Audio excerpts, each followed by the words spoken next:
மாவட்டம் வலங்கைமான் அருகே களத்தூர் பகுதியில் புதிய அங்காடி கட்டிடம் திறப்பு விழா.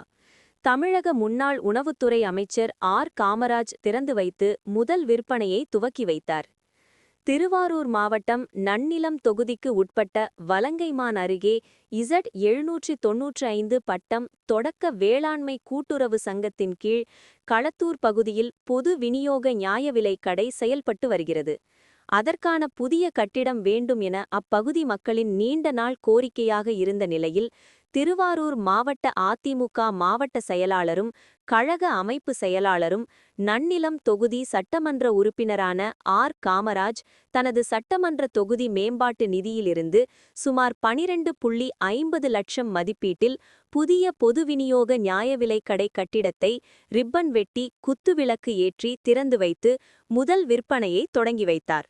அப்பொழுது பேசிய முன்னாள் அமைச்சர் காமராஜ், நன்னிலம் பகுதியில் கட்டமைப்புகளை உருவாக்கி கொடுத்துள்ளோம், பாலங்கள் கட்டி கொடுத்துள்ளோம், கல்லூரிகளை வழங்கியுள்ளோம், பள்ளிகளை தரம் உயர்த்தியுள்ளோம், சாலை வசதி செய்து கொடுத்துள்ளோம், மேலும் உங்களின் தேவைகளை நிறைவேற்றி கொடுத்துள்ளோம் என்ற தகுதிகளோடுதான் உங்கள் முன் நின்று கொண்டிருக்கிறேன் என பேசினார்.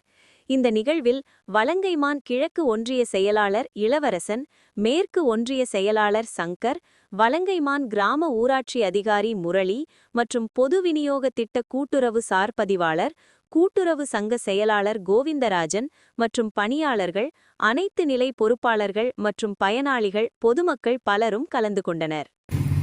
நம்முடைய பகுதிக்கு களத்தூர் ஊராட்சி நெப்புக்கோயில் பகுதியில் இன்றைக்கு இந்த கட்டிடம் கட்டப்பட்டிருக்கிறது. 12 அங்காடியை கட்டிக்கொண்டு இன்றைக்கு மக்களுடைய பயன்பாட்டுக்காக அர்ப்பணிக்கிறோம். கொடிகட்டி நான் வளம் வந்து கொண்டிருக்கிறேன் என்பதெல்லாம் இல்லை. என்னுடைய வலங்கைமான் பகுதி மக்கள், களத்தூர் போன்ற ஊராட்சியில் இருக்கிற எனது அருமை மக்கள், இந்த மக்களுக்காக பணியாற்றிருக்கிறேன். கட்டமைப்புகளை உருவாக்கி கொடுத்தோம், கல்விகளை உருவாக்கி கொடுத்தோம், பள்ளிகளை தரம் உயர்த்தி கொடுத்தோம், உங்களுடைய தேவைகளை நிறைவேற்றி தந்திருக்கிறோம். 15 ஆண்டுகள் நிறைவான நடவடிக்கைகளை செய்திருக்கிறோம் என்ற தகுதியோடு தான் உங்கள் முன்னாலே நின்று கொண்டிருக்கிறேன். இந்த கட்டிடத்தை திறக்கப் போகிறோம்.